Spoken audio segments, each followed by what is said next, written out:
HD सच्ची कहानियों पर आप सभी का स्वागत है। मेरी भांजी बता रही थी कि जब वो अस्पताल में थी तो डॉक्टर जॉर्ज के मुंह से और भी कुछ बातें सुनी थी जो उसे ज्यादा समझ में तो नहीं आया था। वे कुछ करोड़ों रुपए की बात कर रहे थे। बहुत जल्द हम किसी कामयाबी तक पहुंच जाएंगे और वे दिन ज्यादा दूर नहीं। और सबसे ज्यादा जो फायदा हमें होगा वह खदीजा की वजह से होगा। जब खदीजा ने ये बात हमें बताई तो मेरे आंखों से आंसू बहने लगे और मैंने उसे अपने सीने से लगा लिया और ये कहानी यहाँ से शुरू हुई थी। आज मेरे भांजी ने कुरान पाक मुकम्मल किया था। हम जैसे गरीबों के लिए तो ये बहुत बड़ी बात थी कि हमारे खानदान में कोई एक ऐसी बच्ची है जो इतनी नेक है कि आज उसकी वजह से बाकी सब लोगों में हमारी इज्जत हो रही थी। वह न सिर्फ हमारी दुनिया में बल्कि आखिरत में भी कामयाबी का सबब बनने वाली थी, इसलिए सब उसे मोहब्बत से पेश आ रहे थे। लेकिन दूसरी तरफ बाजी और दूल्हे भाई अपने कमरे में परेशान एक दूसरे से उलझ रहे थे कि घर में मेहमान अब ज्यादा हो गए हैं तो खाने पीने का खर्चा कहाँ से पूरा करेंगे। हमने तो सिर्फ अपने ही रिश्तेदारों को बुलाया था, लेकिन जिसको भी पता चल रहा था वह हमारी बच्ची ने कुरान पाक मुकम्मल किया है तो लोग दूर दूर से मुबारकबाद देने आ रहे थे। यूं घर में मेहमानों का आना जाना लगा था और ये हमारे लिए बहुत दुख और परेशानी की बात थी, क्योंकि हमारे पास इतना राशन नहीं था कि हम उन मेहमानों का खर्चा पूरा कर पाते। क्योंकि हमारे पास पैसे नहीं थे, अगर खाना कम पड़ जाता तो बड़ी बेइज्जती हो जाती। हमारी भांजी मुझसे आकर पूछने लगी कि मेरे माँ और बाबा आपस में बहस क्यों कर रहे हैं। तो मैंने कहा, गुड़िया ऐसी कोई बात नहीं, मैं उसे परेशान नहीं देखना चाहती थी। वह तो कहने लगी, मुझे पता है वह पैसों के लिए परेशान हो रहे हैं, उन्हें कहिए कि परेशान ना हो, अभी पैसे लेकर देती हूँ। मैंने हैरानी से उसे देखा कि तुम कहाँ से पैसे लेकर दोगी, तुम्हारे पास कहाँ से पैसे आएंगे। तो वह कहने लगी, बाद में सब कुछ बताऊंगी। ये कहकर वह जल्दी से घर से बाहर चली गई। मैं भी उसके पीछे भागने लगी कि देखूं वह कहाँ गई है।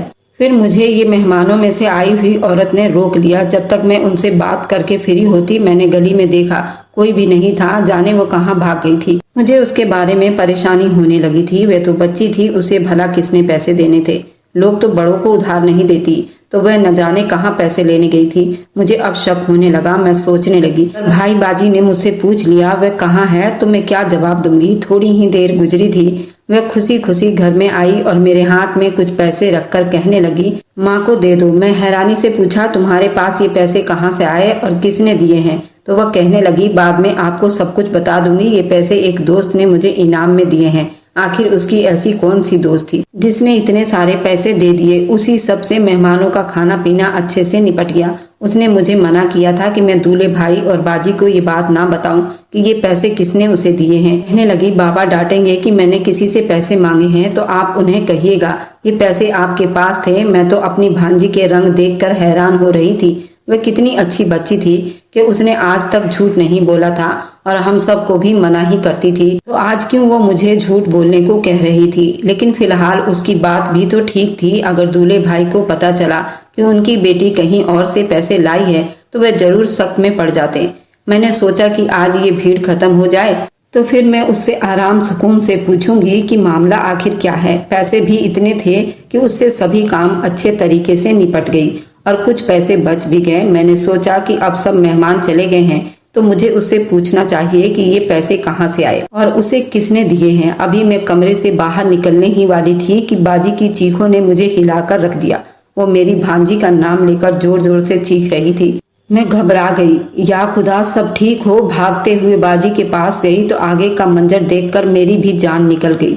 मेरी भांजी खदीजा अपने कमरे में बेड के पास नीचे जमीन पर बेहोश पड़ी थी और बाजी उसके पास बैठी उसे होश में लाने की कोशिश कर रही थी। मैंने पूछा, बाजी इसे क्या हुआ? तो कहने लगी, मुझे नहीं पता इसे क्या हुआ था और कैसे हुआ। मैं तो अभी उसे खाना पूछने के लिए कमरे में आई तो देखा ये जमीन पर पड़ी हुई है। देखो, मेरी भी तो बात नहीं सुन रही। मेरी बच्ची को जरूर किसी की नजर लग गई है। दूल्हे भाई भी थोड़ी देर पहले किसी काम से घर से बाहर निकले थे और हम दोनों औरतें घबरा गई कि अब क्या करें। अचानक बाजी मुझे कहने लगी कि गली के अंत में एक लेडी डॉक्टर बैठती है, उसको बुला लाओ। उसे कहो कि आकर मेरी बेटी को देखे इसे क्या हुआ है।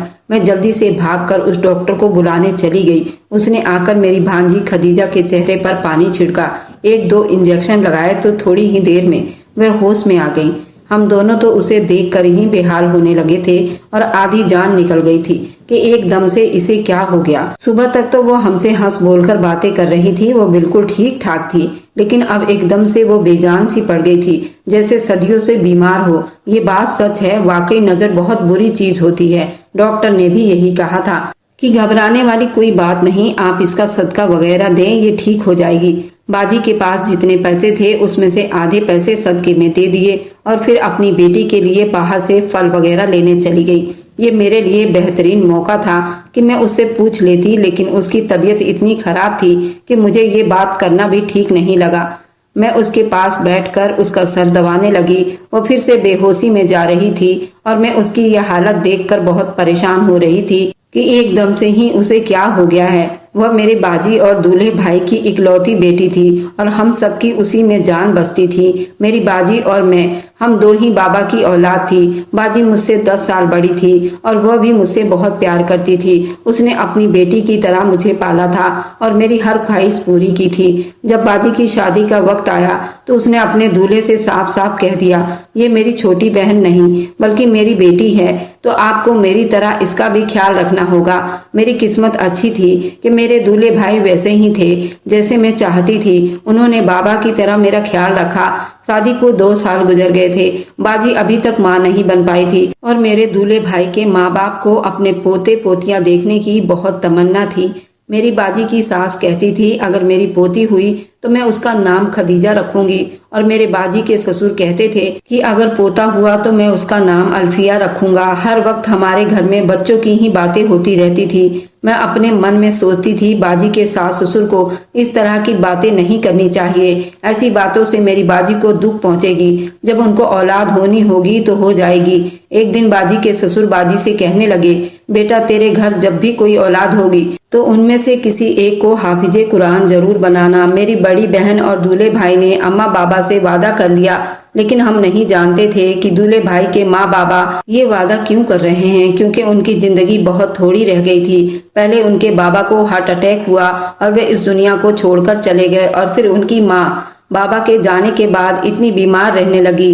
5 महीने के बाद ही वह भी दूल्हे भाई के बाबा के पास चली गई थी। दूल्हे भाई और मेरी बाजी तो बहुत परेशान हो गए थे। इस सूरत हाल में दूल्हे भाई ही थे जिन्होंने हम दोनों बहनों को सहारा दिया।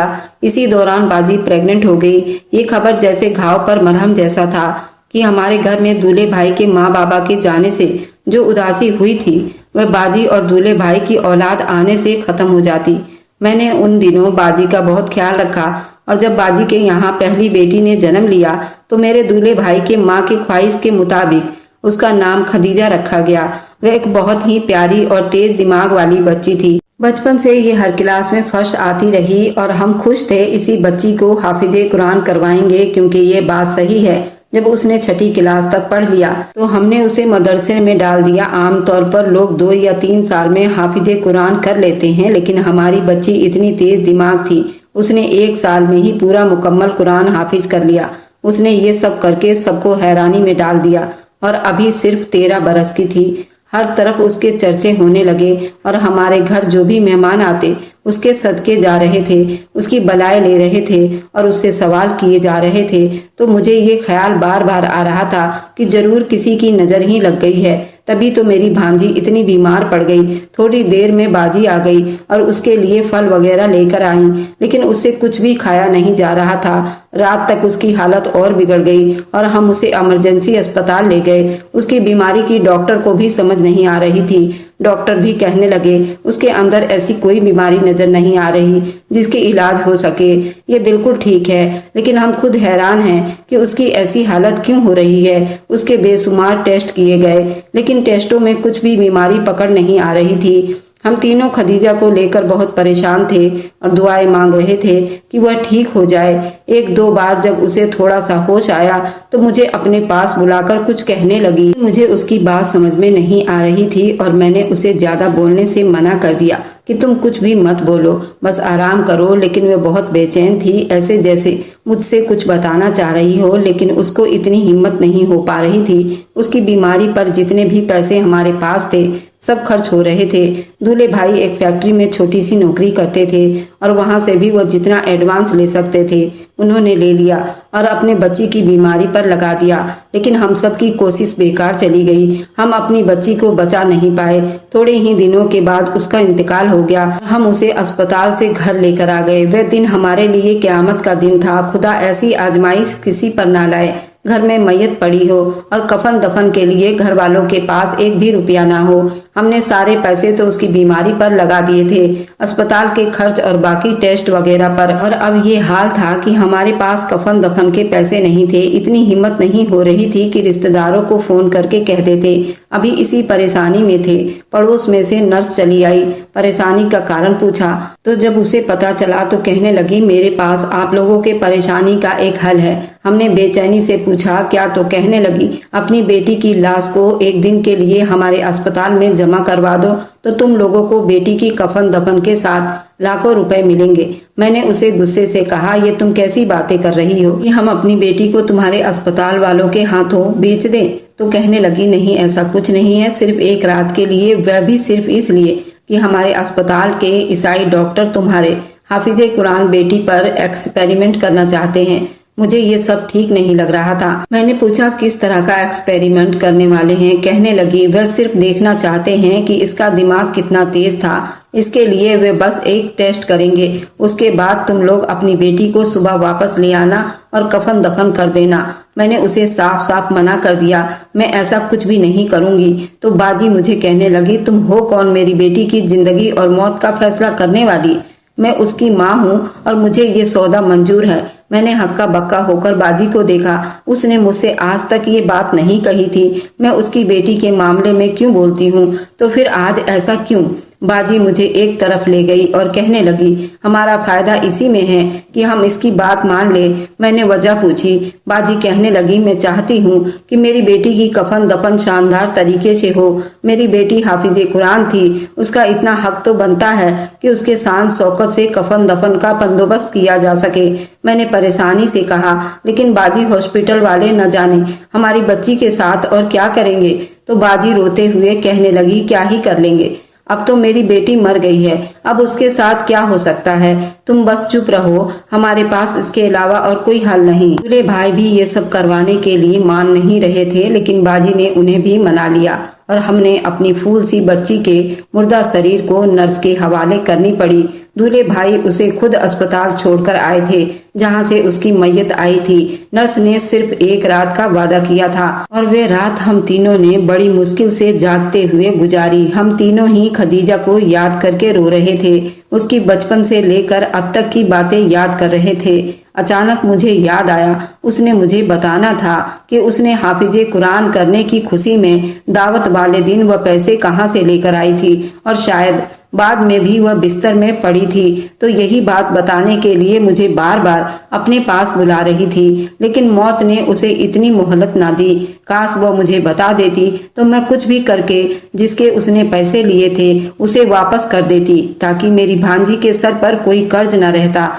जैसे ही रात गुजरी और सुबह हुई तो हम सब जल्दी से अस्पताल की तरफ भागे, अपनी बच्ची के मैयत को ला सके, लेकिन हैरान रह गए। वहां पर बहुत भीड़ लगा हुआ था। दूल्हे भाई एक आदमी से पूछा, यहाँ पर इतने लोग इकट्ठे क्यों हैं? तो कहने लगा कि अस्पताल में कोई हादसा हो गया है कि वहां पर काफी हल्ला गुल्ला था। भाई ने एक आदमी को पूछा कि यहाँ पर इतने लोग क्यों इकट्ठे हुए हैं? तो वो कहने लगा कि अस्पताल में आग लग गई है।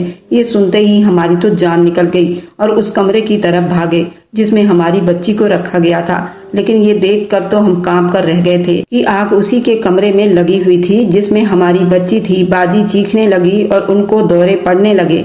दूल्हे भाई आगे बढ़कर उस कमरे में जाने लगे, लेकिन उन्हें सिक्योरिटी गार्ड ने रोक लिया। कुछ पता नहीं था आग वहां पर कैसे लगी और किसने लगाई। कमरे के अंदर जो कुछ भी था वह जलकर राख हो गया था। दूल्हे भाई गुस्से से कहने लगे कि मैं अस्पताल के प्रबंधक पर केस करूंगा, लेकिन फिलहाल वह गरीब आदमी थे, उनकी कौन सुन सकता था। वह नर्स हमारे पास आकर कहने लगी, ये सिर्फ एक हादसा था, खुदा को ऐसा ही मंजूर था, आप लोग क्या कर सकेंगे? कुछ भी तो नहीं। अभी तो डॉक्टर ने उसके ऊपर कोई एक्सपेरिमेंट भी नहीं किया था, लेकिन वादे के मुताबिक आपको लाखों रुपए मिलेंगे, जिससे आपकी सारी जिंदगी सुकून से गुजर जाएगी। मुझे तो ये समझ नहीं आ रहा था कि आग सिर्फ उसी के कमरे में ही क्यों लगी। बाकी कमरे तो बिल्कुल ठीक थे, न जाने क्यों।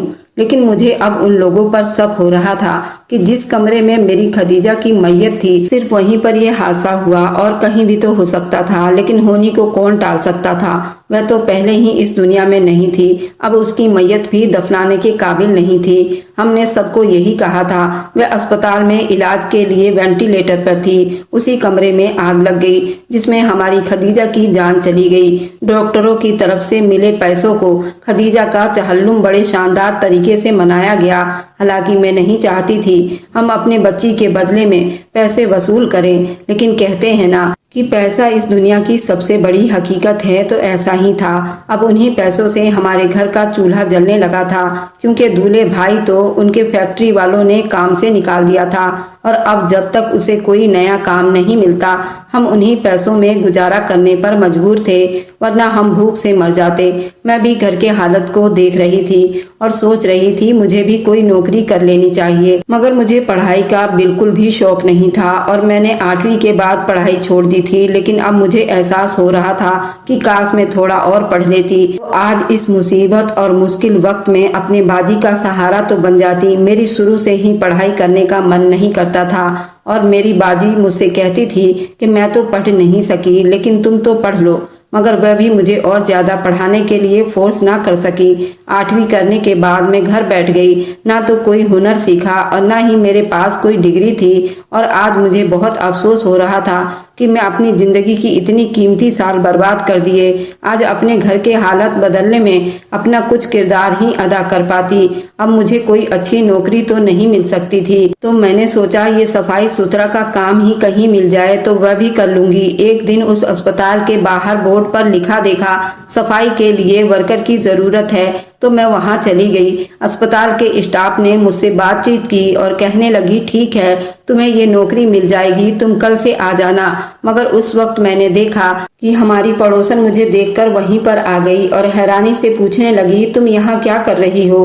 तो मैंने उससे कहा कि यहाँ पर सफाई के लिए आया की जरूरत थी, तो मैं इंटरव्यू देने आई थी और उन लोगों ने मुझे रख लिया है। तो मेरी बात सुनकर उसके चेहरे के रंग बदल गए। मुझसे कहने लगी, नहीं, तुम यहाँ पर नौकरी नहीं कर सकती। मैंने बड़ी हैरान होकर पूछा, क्यों नहीं कर सकती? और उन लोगों ने तो मुझे खुद रख लिया है, मैं कल से नौकरी शुरू कर दूंगी। तो वो मुझे देखकर बड़ी जल्दी से उस कमरे में भागी जहाँ पर अस्पताल के प्रबंधक के कुछ लोग बैठे हुए थे। मैं उसके रवैया को लेकर सोचने लगी कि उसे क्या हो गया है, भला इसे मेरी नौकरी से क्या समस्या पैदा हो सकता था। मैंने पीछे मुड़कर देखा तो मुझे वे औरत उन लोगों से कुछ बातचीत करती हुई नजर आई। उसके बात करने के अंदाज में ऐसी सनसनी थी कि लग रहा था जैसे बहुत ही कोई खुफिया बात कर रही हो। उन लोगों ने भी मुझे शीशे से बाहर से देखा तो मुझे न जाने क्यों ऐसा लगा कि अंदर मेरी ही बारे में बात हो रही है। कुछ मिनट के बाद नर्स मेरे पास आकर कहने लगी, तुम अंदर चलो, तुम्हें अंदर बुलाया जा रहा है। जब मैं उसके साथ कमरे में गई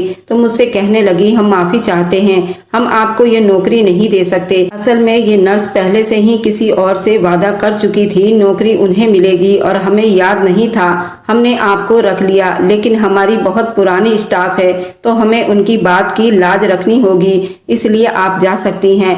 मैं बहुत दुखी होकर वहां से निकल आई, लेकिन मैं उलझ भी गई थी। उन्होंने तो पहले हाँ कर दी थी, फिर उस नर्स के कहने पर उन्होंने मुझे वहां से क्यों निकाल दिया? उसको मुझसे क्या दुश्मनी थी? उसने मेरी नौकरी नहीं होने दी। मुझे कहने लगी, असल में मेरी कामवाली ने मुझे कई दिनों से कह रखा था कि अगर अस्पताल में आया की जरूरत हो तो मैं उसे जरूर बताऊं। तो मैंने उसे वादा किया था, अब मैं अपने वादे के खिलाफ नहीं जा सकती थी, इसलिए मुझे मजबूरन ये कदम उठाना पड़ा। मुझे माफ कर दो, लेकिन मैं कोशिश करूंगी तुम्हें किसी और अच्छी जगह पर नौकरी पर रखवा दूंगी। तुम्हें आया की नौकरी करने की क्या जरूरत है? तुम पढ़ी लिखी तो हो, मैं कोशिश करूंगी तुम्हें कोई अच्छा काम दिलवा दूंगी। मेरी बड़ी हमदर्द बन रही थी, लेकिन मुझे उसकी किसी भी बात का यकीन नहीं आया। मुझे उसकी नीयत में ही कुछ फितूर लग रहा था और मुझे उसकी ये बात भी झूठी लग रही थी कि मेरी जगह वह किसी और को नौकरी पर रखने का वादा कर चुकी थी। अगर ऐसा होता तो फिर अस्पताल वालों को बाहर पोस्टर लगाने की क्या जरूरत पड़ गई लगाने की। खैर, मैं उससे और ज्यादा उलझना नहीं चाहती थी। इसलिए चुपचाप अस्पताल से बाहर निकल आई। घर आकर भी उसके रवैया पर हैरान परेशान होती रही और सोचती रही आखिर उसने मेरे साथ ऐसा क्यों किया, लेकिन मुझे कोई भी पुख्ता नतीजा समझ में नहीं आया। अगले दिन मैं फिर से नौकरी की तलाश में घर से बाहर निकली तो वापसी पर उस अस्पताल के सामने से गुजरी तो देखा वह पोस्टर अभी तक वहीं पर लगा हुआ था। वैसे उन्हें ये फैसला कर लिया था तो वह नर्स के कहने पर किसी और को रखेंगे तो फिर उन्हें ये पोस्टर उतार देना चाहिए था, जबकि ऐसा नहीं था और ये बात मुझे किसी तौर पर भी समझ नहीं आ रही थी। मैंने उनको आजमाने की खातिर एक फैसला किया और अपनी हुलिया बदलकर दोबारा से उस अस्पताल में चली गई और अपने आप को अनपढ़ और बड़ी उम्र की औरत दिखाया और नौकरी की ख्वाहिश की। तो फिर से मुझे अस्पताल के स्टाफ ने इंटरव्यू के लिए उस कमरे में बुलाकर वे लोग मुझे नहीं पहचान पाए थे। वे कुछ जरूरी सवाल के बाद कहने लगे, ठीक है, हमें आया की जरूरत है, कल से तुम काम पर आ जाना, लेकिन इस अस्पताल के कुछ रूल्स है, तुम्हें अपने काम से काम ही रखना होगा और किसी भी मामले में तुम दखल अंदाजी नहीं करोगी। अगर इस तरह का कुछ भी रिएक्ट किया तुम्हें इस नौकरी से निकाल दिया जाएगा।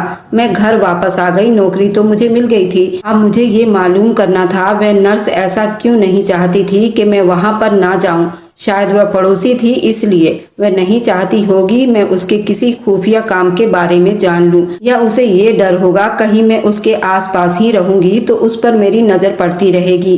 यही वजह थी जिसकी वजह से वह घबरा गई थी और उसने मुझे वहां से निकलवाने की प्लानिंग की थी। अब मैं अपना हुलिया रोज बदलकर वहां पर जाती थी।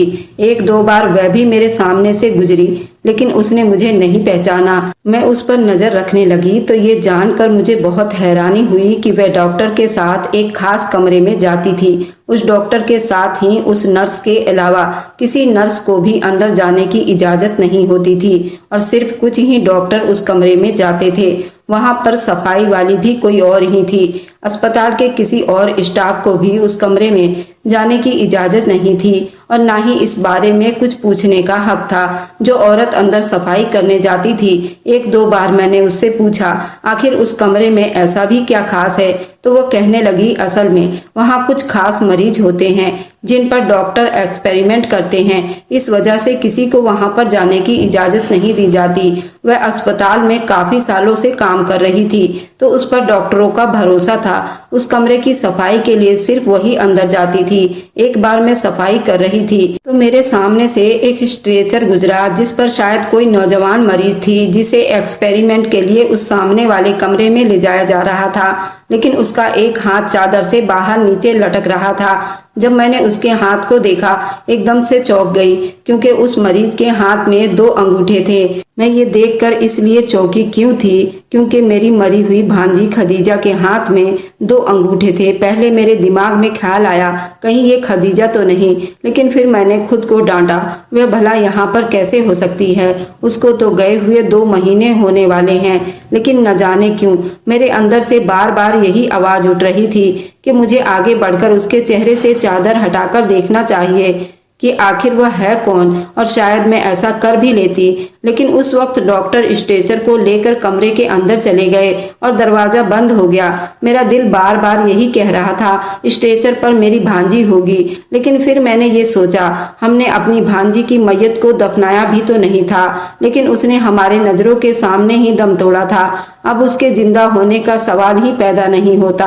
ये कोई और बच्ची थी जिसको देखकर मुझे अपनी भांजी का वहम हो रहा था। उसी दिन इत्तेफाक ऐसा हुआ मेरे साथ काम करने वाली मुझे कहने लगी कि मेरी तबीयत बहुत खराब है और डॉक्टर साहब के आने से पहले मुझे इस कमरे की सफाई भी करनी है, तो क्या ये मुमकिन है आज तुम मेरी जगह चली जाओ, लेकिन किसी को बताना मत वरना मेरी नौकरी भी जा सकती है, क्योंकि इस कमरे में मेरे अलावा आज तक कोई नहीं गया। उसने अपने कपड़ों से अपने नाम की किट मेरे कपड़ों पर लगा दी और मैंने अच्छे से अपने मुंह पर मास्क लगाकर उसकी जगह उस कमरे में सफाई करने चली गई। वहां पर वह सुबह वाली मरीज एक मशीन के नीचे लेटी हुई थी और उसके चेहरे पर सफेद रंग की चादर थी।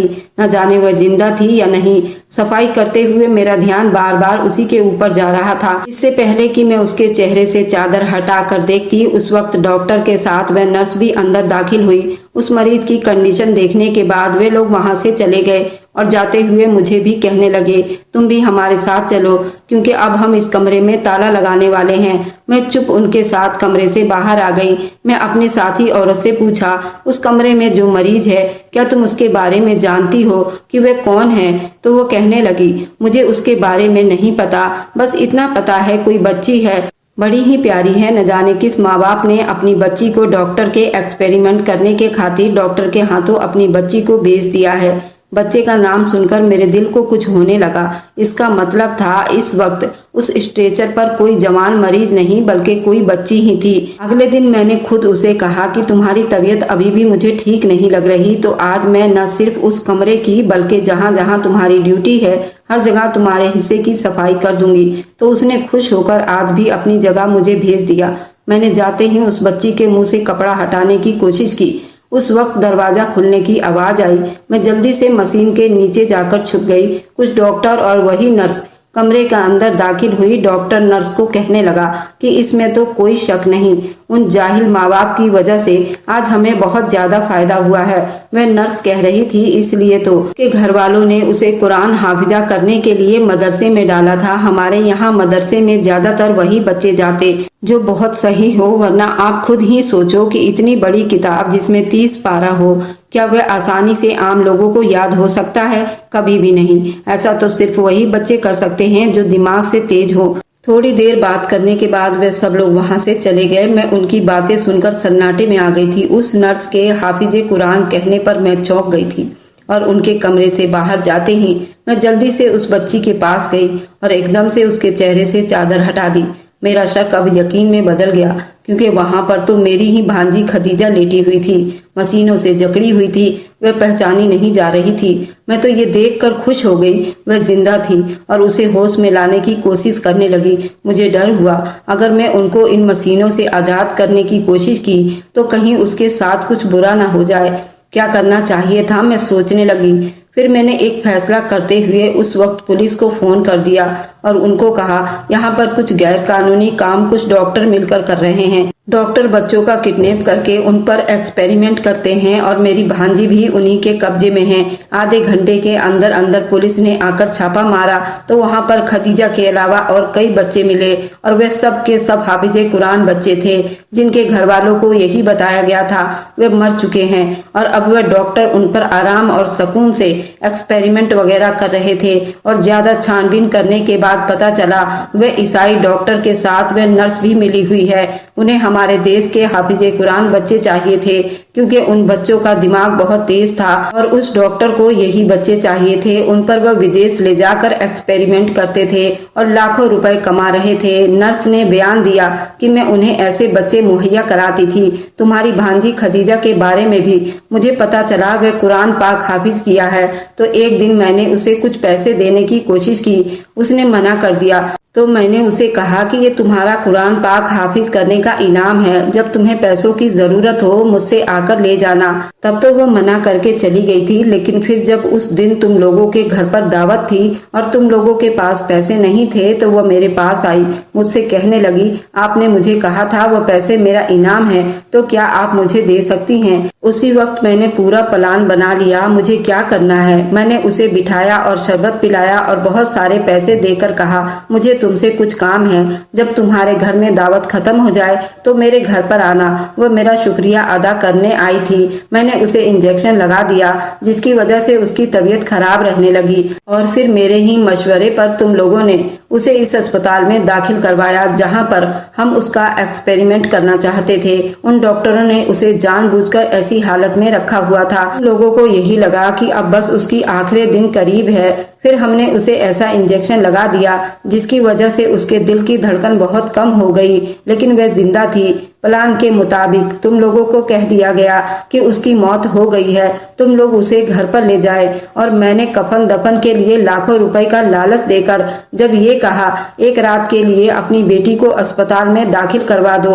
तो उसके पीछे हमारा प्लान ही था। हमने उस कमरे में भी जानबूझकर आग लगाई थी। तुम्हारी भांजी को हमने पहले ही किसी और कमरे में शिफ्ट कर लिया था ताकि तुम लोग उसे भूल जाओ। डॉक्टर जॉर्ज बच्चे के तेज दिमाग की एक्सपेरिमेंट करते थे और तुम्हारी भांजी के अलावा और भी वहाँ पर कई बच्चे थे, इसलिए ही नहीं चाहती थी तुम यहाँ पर काम करो। मैं तो ये सुनकर ही कांप गई थी। पिछले 2 महीने से मेरी भांजी इन जालिमों के कब्जे में थी और वे उस पर एक्सपेरिमेंट करते रहते थे। उन डॉक्टरों की विदेश तक पहुंच थी। उन लोगों ने कोशिश की ये मामला दब जाए, लेकिन क्योंकि मीडिया वालों को भी खबर हो गई थी तो अब उनका बचना मुमकिन नहीं था। अदालत में नर्स और डॉक्टर समेत सबके लाइसेंस कैंसिल करके उनको लंबे समय के लिए जेल की सजा दी गई। फिर और बाकी बच्चों को इलाज के लिए दूसरे अस्पताल में शिफ्ट कर दिया गया। जिस दिन खदीजा घर वापस आई वह दिन हमारे लिए ईद से कम नहीं था। हमारी बच्ची को दूसरी जिंदगी मिली, उसके लिए खुदा का जितना भी शुक्रिया अदा किया जाता उतना ही कम था। उसके ठीक होने के बाद मुझे बताया जब मैं अस्पताल में थी तो मैं आपको यही सब बताना चाहती थी कि नर्स आंटी की वजह से ही मेरी तबीयत खराब हुई है, लेकिन मुझसे बोला नहीं गया।